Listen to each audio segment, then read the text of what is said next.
This is probably our steeziest setup yet right here. I love this setup. You can kind of see the roadmap, which if you know, you know. If you know, man. Meaning follow our vlog channel. But we're here for episode 63 coming after. We're honestly pretty late on UFC 297. Hey. Oh, it was only a week ago. Did I wear this shirt a week ago? Was it a week ago? About a week ago. Was it deadass only a week? Fuck with it was. Weekend Hub. I want to be honest, guys. February is just moving so fast. It's got all my days confused. Last week was UFC 297. We watched it. We enjoyed it. We also were very tired because that was a long card, bro. You know what that card was most of the time? Sleep. I'm not gonna be honest. Like, we live on the East Coast, right? So we're up till like 1:30 a.m. Like, obviously, I know there's already gonna be some UK people saying how they're like, we're up till 8 a.m. in the morning. It's like, wake up at 8 and watch it. Don't stay up till 8 a.m. and watch it. Agreed. But I don't know how the UK timing works, but yeah. We stayed up late. We witnessed a new featherweight champion. We witnessed a whole bunch of crazy stuff. And we're going to run through it for y'all right now. All right. The first fight on the main card was that Roman Kopylov versus Anthony Hernandez, I think. Yeah, so I'm sorry. I'm going to search it up real quick. I remember by my pick, I had the Russian Chase Cooper, I believe. Yeah, so did I because he has hype. But I didn't realize... He's not if ranked. You were rocking with my parlay that weekend. Anthony Hernandez submitted him in the second round. Like, we were out. Saw that coming. We were out in the first. Oh, man. Yeah, all of our parlays basically failed on the first. That's why we only gamble $1. That's why you don't trust the Russian Chase Hooper guys. I don't really have too much to say about that fight besides Anthony Hernandez surprised me with a submission. That was the last thing I thought, to be honest. But that is me not really knowing his background. He is 12-2, which that's impressive. Damn, yo. Megan O'Leary was just talking right there. How did she get out the way? I don't know. By the way, we are watching UFC Mexico tonight. I don't know if we're probably not gonna stay up for the main event. We'll just be watching at our own times. Yeah. Because we don't want to stay here for like 5 more hours in the setup. So, because we got a while to the main event, we got at least like 10 hours. Like 3 to 4 hours. Like, imagine we just stayed here for 3 more hours after the podcast. I'm sorry, y'all. Like, if it was a pay-per-view, you already know it. But we just be watching UFC fight nights on our own time unless they start at 7. I love when they start at 7 p.m. Yeah, me too. You know what I mean? I love it, especially for us East Coast folk. That's crazy. Prelims on the West Coast be starting at 4 p.m. That's kind of nice. Yeah, they're lucky. That's kind of nice. Because, dude, we're in for it on UFC 300. We're going to be up till, like, 2:30 maybe. Because there's 6 main card fights. Oh, yeah. But do you want to know what I'm thinking? Wait, there's 6 main card? There's 6 fights on the main card, yeah. For what? For UFC 300. No, there's not. Yeah, there is. 6 fights? Yeah. Since when? Since every single graphic I've seen. I did not know there were 6 fights. But do you want to know what I'm thinking for UFC 300? The first 7-Eleven walk of the year. I agree. Because it'll be April. That's a W idea. That could be cool. Yeah. No, I'm cool with that. 7-Eleven walk on UFC 300. Hopefully it's nearby. Spread the word. We could all meet up for it. We had Merab Divalishvili. I'm going to get this name right. Merab Divalishvili defeated Henry Cejudo. And Henry Cejudo retired, then says, psych. Did you see that? Yeah. I think he is done. I just don't see who he could beat.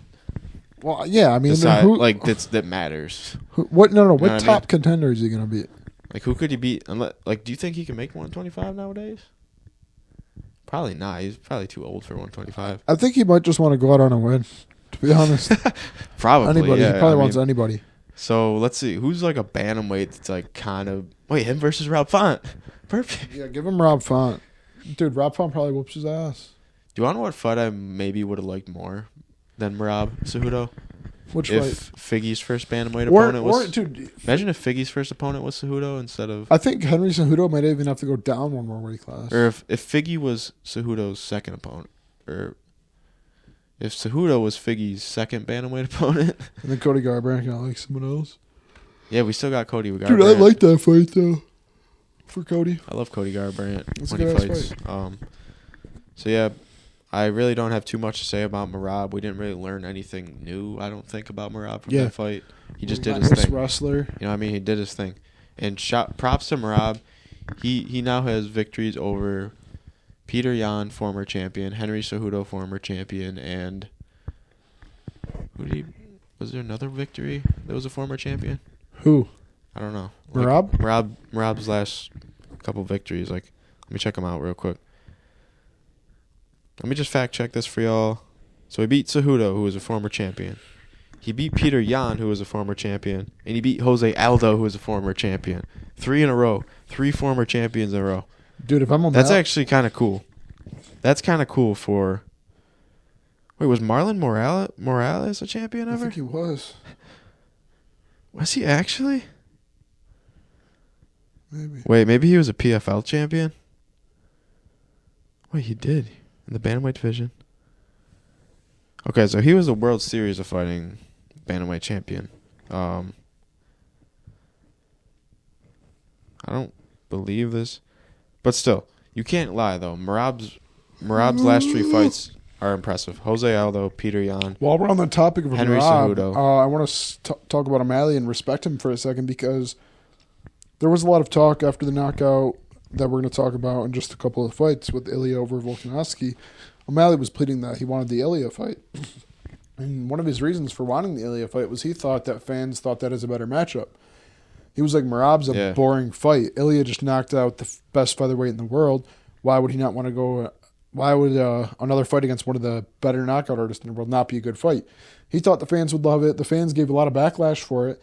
So O'Malley came out and said, all right, fine, Merab's next then. If you guys don't want to see me fight Ilya, well, I'll fight him later on. Merab's next. Yeah, because I think Sean O'Malley is kind of thinking, okay, what's the best fight that the fans will like? Because, like, realistically, Sean versus Merab, like, depending on, like, I mean, Merab's a striker. Like, don't get it twisted, but I think Sean's height, I don't know if it's height or height. Just Sean's, like, Merab is just such a different build from Sean. Like, Merab and Henry, like, that just looks like the perfect matchup on paper. You know what I mean? Yeah. Like, they're two, like, they almost kind of look the same. Like, their builds, you know what I mean? Even though, like, once they stepped in that cage, it was a little different. But, like, just thinking of them, it's like, okay, this is a pretty good matchup. But, like, Sean O'Malley, I just don't see, like... Obviously, that's the best fight for him in the bantamweight division. But, like, obviously, I would love to see him versus Topuria. Me too. But I think that should be a topic after we finish up these recaps. Because Topuria wants to move up, Edwards, Makhachev, everyone wants to move up before defending in their own division. So we got to talk about that later. Except for Leon Edwards. Yeah. But then we had Ian Gary. Again, decision win. Jeff Neal. I mean, nothing that impressive, right? Yeah, it was a fight. At the end of the day, victory for, regardless of if it was Jeff, a split decision. There was a victory for Ian Gary. Regardless of it being a split decision. It was a split decision? Yeah. I didn't remember that. Regardless of it being a split decision. Split decision. Regardless of that, Ian Gary did what he needed to do, and that was get his hand raised regardless of... Yeah, literally he just had to get the win. How the decision was or controversy, which honestly I thought Ian won. I thought it was a... Yo, Ian Gary versus Hamzat. Was it necessarily an impressive fight? That it really impressed me? No, but I do think Ian did what he needed to do, and when the fight, him versus Hamzat would be crazy, which what we're going to talk about later as well. Yeah, we'll talk about Hamzat later. But I don't think he would be able to make welterweight again. No way. No way. Yeah, I was again. I'm not the biggest Ian Gary fan. He did his thing. He showed up. He got the win. Top 6 now, I believe. Yeah, something crazy. It's pretty impressive. He got the win. What I mean? Like he was just. I just remember he was like, what do you get? 13 tatted on him or 15? Yeah, something stupid. All his whole team got tattoos of whatever his ranking was. So to see where he's came from, he hasn't. I wouldn't say he's really gotten fast tracked either, which is like as much as I'm not a big fan of him, like he's taking a respectable path to get to. He's sneaking his way up there. He's undefeated for eventually probably a title fight. I could definitely see Ian Gary in a title fight. So respect to him, even though I'm not the biggest fan. It's been impressive what he's done.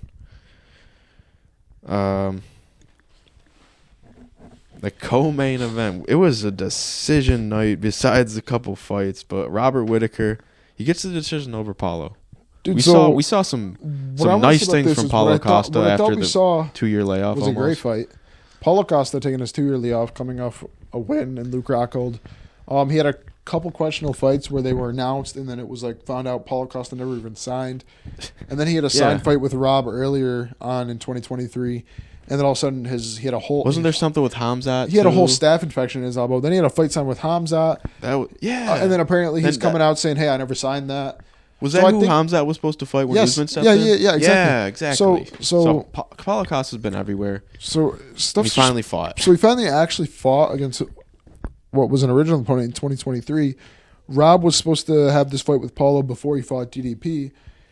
So this fight, I thought, would change a lot of the odds on this fight, but it seems like a lot of the odds makers and fans almost let that DDP fight go, and we're just rooting for Rob. Because Rob was actually a heavy favorite coming into this fight, which, even with the DDP loss, I think he still was a favorite, but people were rocking with Rob heavy. But what a fight from Rob. And Paulo, I think Paulo showed some nice things. Obviously, the head kick was probably the highlight of him for the fight. The whole fight, highlight of the fight. He was throwing some head kicks. He was standing right there with Whittaker through all 3 rounds. I think because Whittaker isn't the most active fighter, but he's definitely more active than Paulo. And I think an active middleweight Paulo is actually dangerous. Yeah. And but I think also what a bounce back for Rob. But to get knocked out from a DDP jab to be able to eat a heel kick like that, I think Rob's experience allowed him to be able to survive that. And I think I saw a comment that read this, and I don't think it was too far off. He said, I honestly think a Rob like this gets the better of DDP in the rematch. Ooh. And I'm like, low-key facts. Like, you're going to have a guy – because Paulo is known to pressure you down and just walk you down, which he was trying to do in that fight. But Rob reacted to it very well this time with the counter shots. And I think a rematch with DDP isn't that far off. But unfortunately, Rob has had 2 title shots now, and then that was going to be a fight to get the next title shot. So he's in a weird spot where he does need He's in a weird spot where he's going to need at least another fight or 2 to even talk about the title, unfortunately. But, I mean, who can he fight? Jared Cannonier? There's a lot of hear me out. Options. Robert Whittaker, this is not really related, but he's 33 years old. I just wanted to... So he's good. He's in his prime. But hear me out. You're saying all this stuff about the DDP rematch. Yes. Him versus Strickland for the rematch. W take. For the rematch, him versus Strickland. That's a good fight. Because for some reason, I see Strickland. Obviously, he beat Izzy. I just can't see Strickland. You need to be an odds maker. You need to be a fight maker for UFC. Well, they were talking about that. That's such a good one because you can run that on a just a fight card. That doesn't need to be a main event. You can make that a fight card, a good ass fight card. Yeah, you could. Like, let's say that's a good ass fight. I think. Winner of that arguably gets title shot, honestly. Because I would love this Izzy versus DDP just because of the rivalry. Sean doesn't get immediate. Izzy was the champion for 5 defenses, and then you do Sean versus Rob, winner. Maybe even, and then somehow Hamzat fits into winner or loser of that somehow. Wow, we'll get to Hamzat. I like that. I like Rob versus Strickland. I think middleweight is one of the most. Rob versus Strickland is a good fight. Middleweight is a very. Who would you put your bets on that fight? I think Rob. I think early I'm going Rob, but later on I'd probably favor Strickland. I don't know. You know how Sean beat Izzy? For some reason I don't see him beating Rob. Well, that's why fighting is so awesome. I see him beating. I could see him beating Izzy again too. That's the thing. But Pereira knocks out Strickland, and then Izzy knocks out Pereira, and then Strickland beats down Izzy. MMA. Right there, that little triangle of fights right there shows you why MMA is so awesome at the highest level. But do you want to know what also shows? Pereira knocked out Sean, and he also knocked out Izzy. Well, he did do that. Well, but in terms of Izzy wasn't like I don't think it's bad. TKO. But hear me out. Pereira knocked out Sean, he knocked out Izzy, and then the 2 people he knocked out fought, and the one dude won. You know what I mean? Well, that's what I mean. So you could think of it 2 ways. Well, you could think of it as. Yeah, but Pereira's a weight bully. Let's be real. On the low key, true. Everyone's like he should be heavyweight. On the low key, Pereira's a really high should fan. Be heavyweight, yo. Pereira's a super high fan favorite right now, and for some reason, fighters who have a lot of praise don't get called out for weight bullying when they're clear. Let's be honest. Pereira at middleweight was a fucking. He's probably one of the most popular fighters right now. He is the most popular. Everybody loves him. Everybody loves him. A lot of fighters, like Islam Makhachev, for example, he's one of the most loved fighters, but he's also being with all the love. You get the thing of having the most hate as well. And Islam being one of the most hated fighters, people call him a weight bully all the time. But Pereira being only really a fan favorite, doesn't have a lot of haters, we don't hear about it. But let's be honest, man, him at middleweight was a cheat code, bro. Yeah. And listen to this. He's talking about going up to heavyweight, and he was fighting at middleweight. Like, come on. Like, what? Like, that is... And he's 36, 20, yo. That's like yo, 25 pounds. He's 36, too, yo. Breaking, I mean, I know. most of the champions are older. Do you want to know what's crazy? Yoel Romero made his debut at 36. There was this comment on TikTok, or on one of my TikToks about Alex Pereira. Yeah. And someone was like, Pereira fan, is it just me or Pereira fans already getting annoying? I was like, I haven't seen anything from Pereira fans. Have you, like, I don't even, like, know a Pereira fan besides you. I think Pereira, the only... Like, Pereira fans, I don't think those are, like, a thing that is annoying on So, like, I like being a fan. Media. I like being a fan of every fighter, and there's certain fighters that I definitely dislike. But I think... Like, Pereira fans. You think of Khabib fans, but you don't think of Pereira fans. The only Pereira fans I've seen are the ones that I like to call the Izzy haters. Izzy haters. True. The only Pereira fans, guys, that I have seen are the Izzy haters. And that is when anything Izzy related is... Because you made this post the other day, W post, about how the three champions, Kamaru Usman, Izzy, and Volk, how they're the reigning champions, and the title run that they had. So, dude, do you want to know what's crazy to me? They all had 5 defenses, which I didn't really like. I didn't know that really until that's sick. Wait, so what was I just talking about right before that? Pereira fans are actually Izzy haters. Oh yeah, dude, so call them Izzy haters. So basically, because any nice thing I see about Izzy. In the comments, I'm seeing like the just gifs of how Pereira beat him, and I'm like, bruh, like, come on, man. So that's the only real thing I've seen of Pereira fans. But yeah, dude, Pereira is definitely a huge star in the UFC, one of the biggest right now. Yeah. I also heard he just signed a new contract when he signed the fight for UFC 300.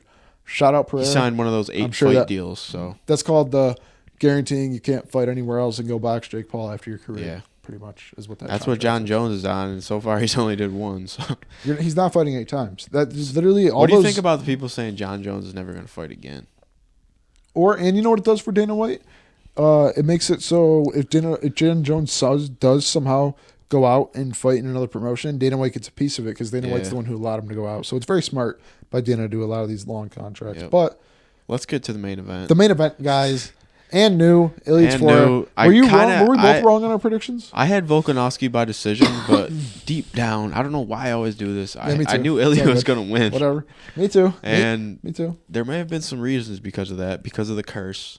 Fighters over 35 in title fights. 35 or older. 35 or older in the divisions. From the 125 down, right? to 175-pound weight classes, guys. They are 2 and now 36, I believe it is, following Saturday Crazy. Night. And honestly, I really genuinely thought Volk was going to be the one to do it because Volk looked like an unstoppable force in featherweight and even in the first fight with Islam. And I saw posted that was pretty funny. Guys, Oliveira taking that cut and getting out of the rematch with Islam ruined Volk's career. And here's why. We had Volk fuck up the Korean Zombie. He had him asking him in the beginning of the 5th round. He said, "Are you good?" He's like, "Are you still want to fight?" Because he literally whooped his ass so bad. And then all of a sudden, he said, "I'm moving up to lightweight." Huge move from him. Everyone was like, "Is he going to do that?"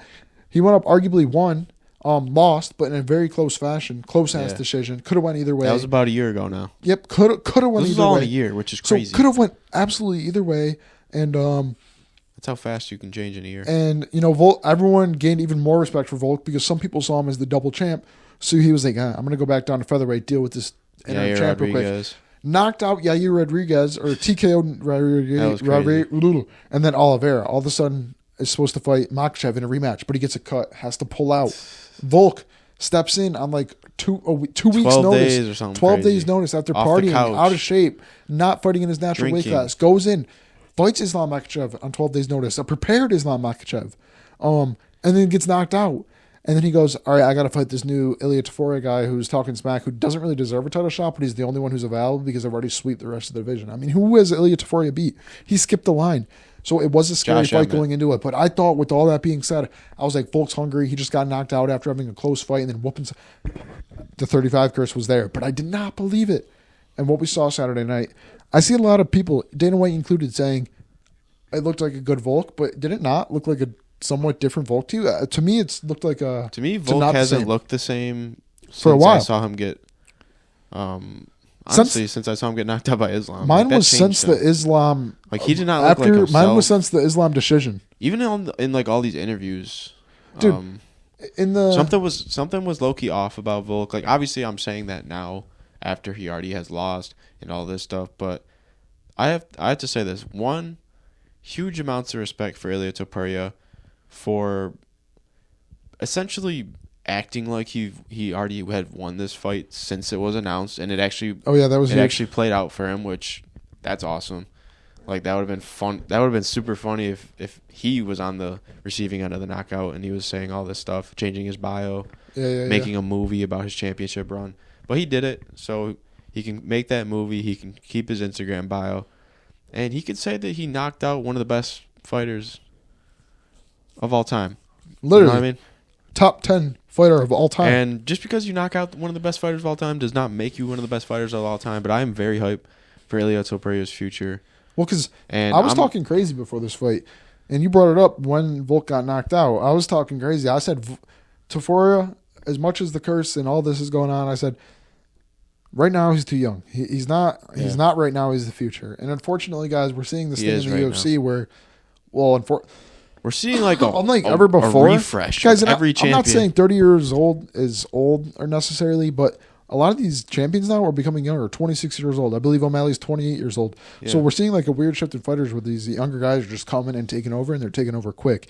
And I think it has to do with them not having to fight as many people as well to get to the title. You have a very fresh Ilia Topuria going there. And do you want to know what also might be? There's more eyes on MMA than there was. That's true. Even 10 years ago. And people are seeing these prospects and like, get in here. And I think like it's... You know what I mean?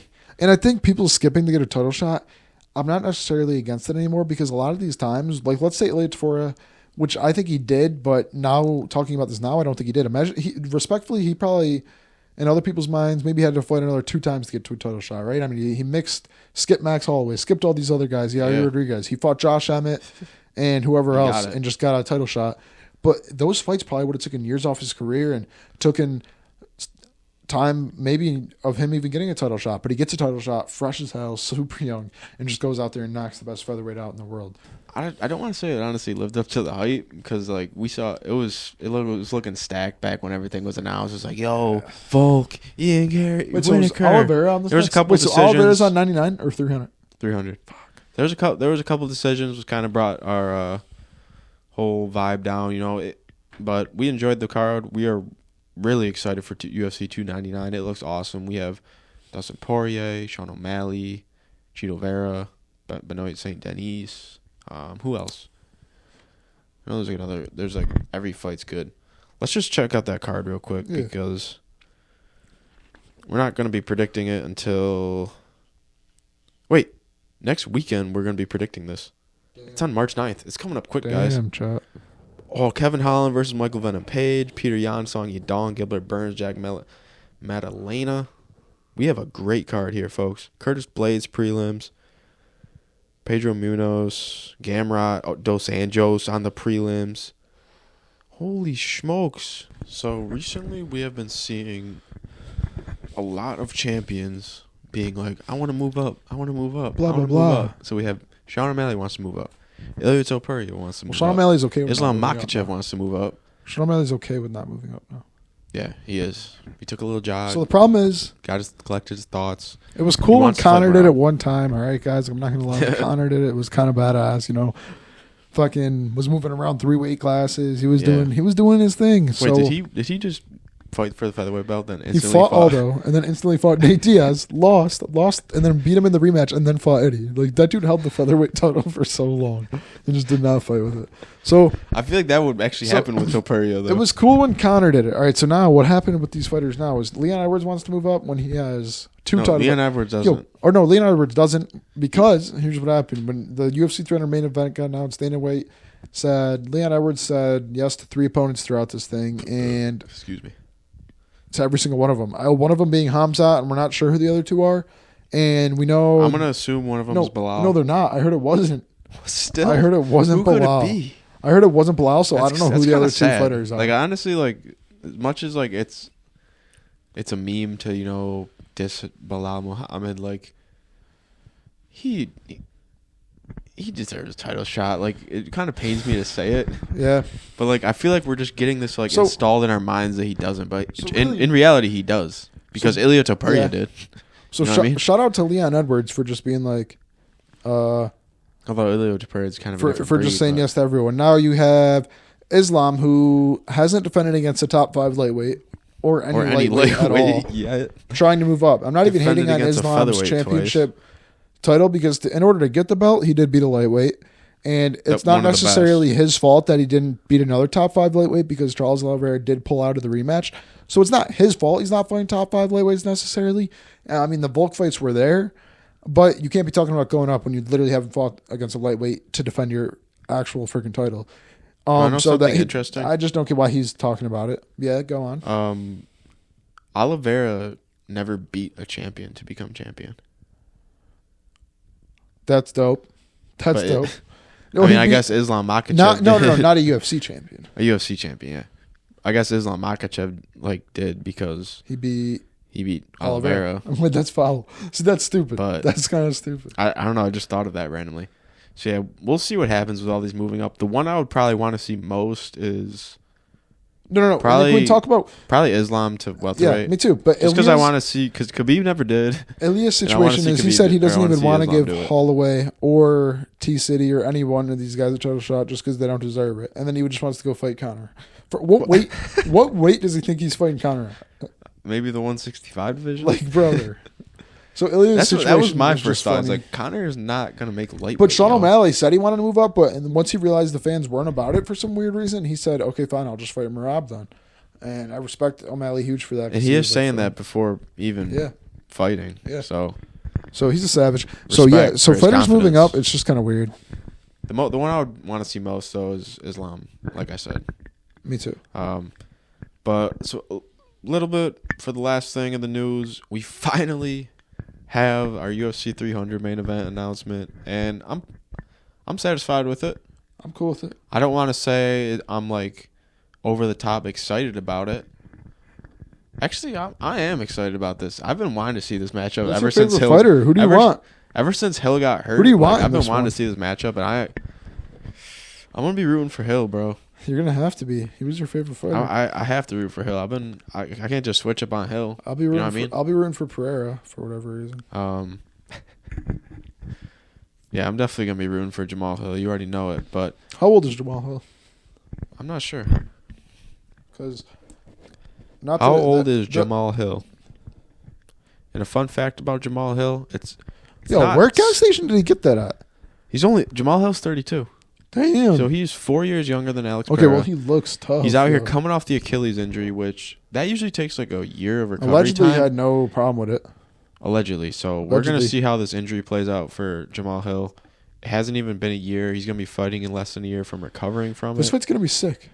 Yeah, I'm really stoked for UFC 300. As much hate as it got over these past couple months, it is an awesome card. Every fight is So I texted you about this. Like I said, every fight could be a main event on a fight night. I texted you about this, and I was like, I think people overrated what UFC 300 could have. But what could have and like I just wish it was 3 title fights because it's 300. I just thought that would have been cool. I think people were because we got to appreciate the fights, fucking 3 banger cards we have in 298. Whether it was lackluster fights or not, the lineup for 298, 299, and 300 is already crazy enough. The fact Dana White was even able to pull all that. 298, 299, and 300 are probably the best roster of fighters on the whole entire roster. You're right. So I think UFC Those 300 being slept on. I think people were expecting like O'Malley, Volk, and John Jones on the card. Boom, 3 title fights. But like in reality, who knows? Splitting it out like that and then kind of making this like still one of the greatest cards, even though it's not. And they're also doing like 11 weeks in a row of fights, so it's like nonstop, the best fights, the best people. It is what it is. People. And do you know what that means though? We might have a little slump come April after UFC 300 around May because UFC 301. Yeah, true. Because UFC 301, it's in Brazil. I automatically think, okay, Pantoja probably will make a defense there. Pereira maybe if he can get. We'll probably see Jessica Andrade because Jessica Andrade always fights, especially if it's going to be in Brazil. Pereira did say he wanted to fight back-to-back cards. I don't see him going unscathed in this fight. I don't see him fighting back-to-back cards. 21 days. And then, yeah, it's going to be weird, bro. It would be UFC's going to start to be in the 300s soon. That's going to be weird. I know. We're going to be at 304, 305. We've been watching for a while, right? Like since the 240s. No, we've been watching I've been watching since UFC 257, Conor versus Poirier 2. That was the first fight. Damn, that was still so long. Well, no, I watched Masvidal Usman 1, whatever that one was. That was still so long ago. I know. One was Jorge Masvidal versus Kamaru Usman 1. Also, making that legendary runs post made me realize how Usman was probably the best out of the three. He knocked out Jorge. He knocked out Colby in the first fight. The KO/TKO. Damn, Jorge went out sad. He low-key went out sad. Usman, Colby, Burns, retired. So UFC 251 was the first time I ever laid my eyes on UFC. And I was at your house, actually. Because do you remember this fight? I actually will throw back to Matt starting the UFC journey with me. I made a TikTok, he made a TikTok, and then we were like, doing our thing or whatever, and we were fishing one time. And on the way back from fishing... No, we were at the Bills game. I had posted a video. No, right? This was a different story. Oh, okay. I'm fishing, and we're on our way back, we're walking, and I'm on my TikTok, and I'm telling Matt about a hate comment I got on how I'm a casual, and this guy's like, you're a casual, blah. And this guy's like... story. This guy's like, if you're really a casual... Or if you're really not a casual, tell me who Chael Sonnen is. And I was like, he's undefeated, undisputed champion of the world. And Matt's like, no, he's not. No, he's not. I think he's just saying that. And I was like, Matt, no, that's the meme in UFC. He's like, oh. So ever since then, Matt kind of knew. But now Matt really knows because Chael Sonnen, once he got more into, everyone knows. If you're an MMA fan, if you UFC know, fan, you know. So, yeah. So that was just a quick little funny story. And, look where we are now. UFC 300, so 251, up to now. So I've almost watched. So, yeah, man, it's. Like 50 Dude, cards. look at this setup. Turn around. Look at that. I know. I really like this setup. Yo, we might have got a picture on the story, possibly. What do you guys think? Should we go live on Instagram and show the setup? Yo, if we'll show the setup. If you get a picture from right where I am, it looks or we could just take a picture with the camera and post it. Yeah, you got to do that. But yeah, guys, this was episode 63. UFC 299 is coming up next. We're gonna have our predictions next week, yo. We're gonna be 299 predicting. Next episode. So thank you guys for watching this episode. Hope you guys like our new little setup we just kind of came up with. Go check out the vlog where we made this, and yeah, we'll see you guys in episode 64. Where'd the Connor card go, chat? She fell, I think. I don't know, but dude, peace out, guys. 64 is crazy. Peace. Animal.